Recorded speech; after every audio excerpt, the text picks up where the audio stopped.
شروع کرتا ہوں اللہ کے نام سے جو بڑا مہربان نہایت رحم کرنے والا ہے۔ السلام علیکم دوستو، welcome on S G A stories. دوستو، روایت کیا جاتا ہے کہ بنی اسرائیل میں ایک پہاڑ تھا جس کو بہت ہی مقدس مانا جاتا تھا۔ اس کو بہت ہی عزت اور تکریم کی نظر سے دیکھا جاتا تھا۔ اگر کسی فیصلے کے دوران کوئی شخص جھوٹ بول رہا ہوتا تو اس کو اسی پہاڑ کے اوپر چڑھ کر قسم کھانی پڑتی تھی۔ اگر وہ شخص سچا ہوتا تو صحیح سلامت رہ جاتا، اور اگر وہ جھوٹ بول رہا ہوتا تو وہیں ہلاک ہو جاتا تھا۔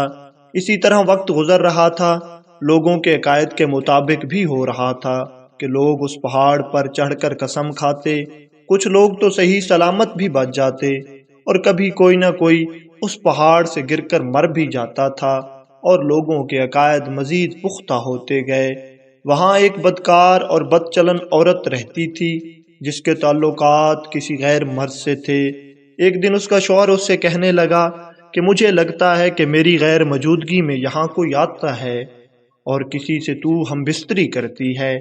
وہ عورت اپنے شوہر سے کہتی ہے، نہیں، میں تو تمہارے ساتھ مخلص ہوں، میں تو وفادار ہوں، اور میں نے کبھی کسی بھی غیر محرم کے ساتھ وقت نہیں گزارا۔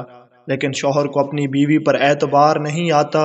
وہ اپنی بیوی سے کہتا ہے کہ اگر تم واقعی سچی ہو تو پہاڑ پر چڑھ کر قسم کھاؤ۔ اس کی بیوی پہلے تو تھوڑا پریشان ہو جاتی ہے، لیکن پھر مان بھی جاتی ہے کہ ہاں، ہم فلاں دن جا کر پہاڑ پر قسم کھائیں گے۔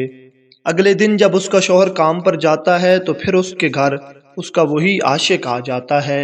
وہ اپنے عاشق کو بتاتی ہے کہ کس طرح میرے شوہر کو مجھ پر شک ہو گیا ہے اور ہم پہاڑ پر چڑھ کر قسم کھانے والے ہیں۔ تم اس طرح کرنا کہ پہاڑ کے نیچے آ جانا اور وہاں پر ایک گدھا لے کر کھڑے ہو جانا، باقی سب کچھ میں خود سنبھال لوں گی۔ مقررہ دن پر وہ اور اس کا شوہر پہاڑ پر چلے گئے تاکہ وہ جہاں جا کر قسم کھا سکیں۔ جیسے ہی وہ پہاڑ کے قریب گئے تو انہوں نے دیکھا کہ ایک شخص وہاں کھڑا ہے، اور وہ لوگوں کو نیچے سے پہاڑ کے اوپر تک گدھے پر بٹھا کر لے جاتا ہے اور معاوضہ لیتا ہے۔ تو وہ بیوی اپنے شوہر سے کہنے لگی کہ تم اس طرح کرو کہ میں تھک گئی ہوں، جاؤ اور اس گدھے والے سے بات کرو کہ وہ مجھے سوار کر کے پہاڑ کے اوپر لے کر جائے، اب مجھ سے مزید چلا نہیں جائے گا۔ اس کا شوہر اس گدھے والے سے بات کرتا ہے تو وہ گدھے والا بھی راضی ہو جاتا ہے۔ وہ عورت گدھے پر بیٹھ جاتی ہے اور وہ پہاڑ پر چڑھنا شروع ہو جاتے ہیں۔ جیسے ہی وہ پہاڑ پر چڑھ جاتے ہیں تو وہ عورت خود کو جان بوجھ کر گدھے سے گرا دیتی ہے اور اس حالت میں بناتی ہے کہ اس کے پورے جسم سے کپڑا ہٹ جاتا ہے۔ اس کا شوہر بھی بیچارہ یہی سمجھتا ہے کہ یہ اتفاق سے ہو گیا ہے، اور وہ اتفاق سے گر گئی ہے، اور اس کے جسم سے کپڑا بھی اتفاق سے ہی ہٹ گیا ہے۔ اب وہ عورت پہاڑ پر چڑھ کر قسم کھاتی ہے کہ میں قسم کھاتی ہوں میرے جسم کو اس گدھے والے اور میرے شوہر کے علاوہ کسی نے بھی نہیں دیکھا۔ اس کا شوہر بیچارہ یہی سمجھتا ہے کہ ابھی جو اس گدھے والے نے دیکھا تھا یہ اس کی بات کر رہی ہے، جو کہ اتفاق سے ہوا ہے، اور اس میں میری بیوی کی کوئی غلطی بھی نہیں ہے۔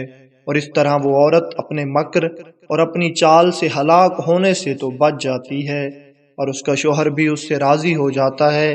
لیکن ایسی تمام عورتوں کے لیے اللہ تعالیٰ نے آخرت میں بے شک عذاب تیار کر رکھا ہے۔